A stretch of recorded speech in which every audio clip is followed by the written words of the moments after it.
All right, let's talk about planning a summer trip to Britain. It can feel, well, a little overwhelming, right? So today, we're gonna break down an itinerary that really promises the best of everything, but without all that stress. Let's dive in. Okay, so you've got this dream, right? A UK summer trip, but where do you even start? You know you want that big city buzz, but you also want that peaceful countryside vibe and a trip to the sea. How on earth do you cram all of that in without feeling like you're just running from one place to the next? Well, here's the solution. You gotta stop thinking of them as totally separate trips. The key is to weave all three together. You know, the city, the coast, and the countryside. It's all about creating one single, perfectly balanced, and totally unforgettable British adventure. All right, let's get this journey started. We're kicking things off in the super vibrant heart of the southeast.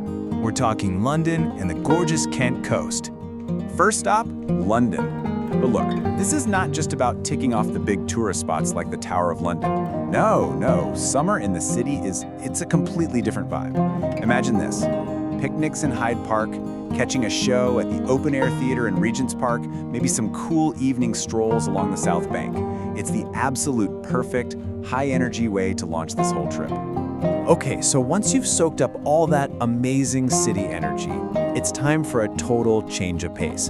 And what's so brilliant about this plan is that a quick train ride, that's all it takes, and you've completely swapped the city bustle for that fresh, salty sea air of the Kent coast. And here we are. Welcome to Margate. This is really the coastal heart of the whole trip. It's your perfect seaside escape.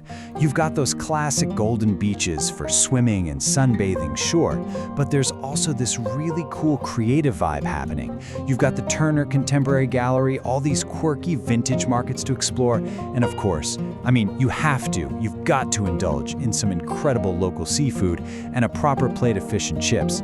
It's a must. You know, a huge part of really nailing that coastal experience is where you stay.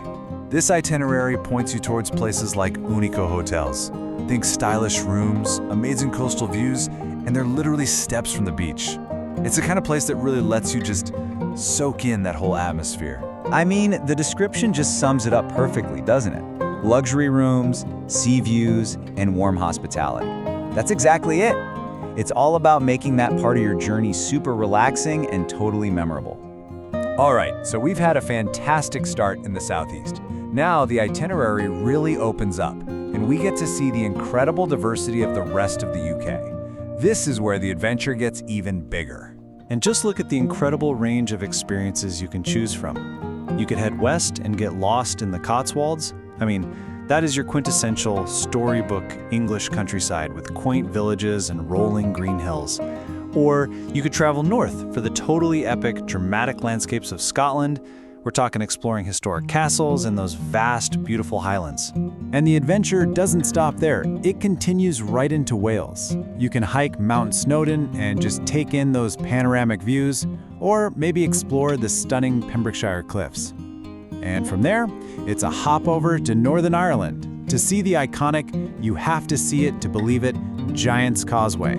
And maybe unwind in the classic beach town of Portrush. Okay, so a great plan is one thing, but you gotta make it happen, right? So let's talk about a few essential tips to make sure your whole journey is as smooth as possible. It really just boils down to 3 simple steps. Step 1, book your travel. A Brit Rail Pass is a great idea for ultimate flexibility. Step 2, reserve your hotels and stays. Do it early, especially for those popular spots. And step 3, pack smart. Seriously, British weather is, well, it's unpredictable. Layers are going to be your absolute best friend. But here's what I think is the most important part of all. This isn't some rigid, follow-it-to-the-letter set of rules. Not at all. Think of this whole thing as a template, something you can bend and shape to create your perfect journey. So you gotta ask yourself, what kind of traveler are you, right? Are you a culture lover? Then you can really lean into cities like London, Edinburgh, and Bath. Or maybe you're an outdoor adventurer at heart. Well, then you could add the incredible Lake District or rugged Snowdonia to your list. And hey, if you're just looking for pure relaxation, you can spend way more time chilling out along the coasts of Margate, Devon, and Cornwall. So, that's really the big idea here. A journey that perfectly blends the thrill of the city, the absolute peace of the countryside, and the raw beauty of the coast. And using a fantastic seaside town like Margate as that perfect, relaxing home base, it just ties it all together. So there you have it, a complete template for an absolutely incredible British adventure. The only question left now is, for you, city, coast, or countryside, what's your ultimate journey going to look like?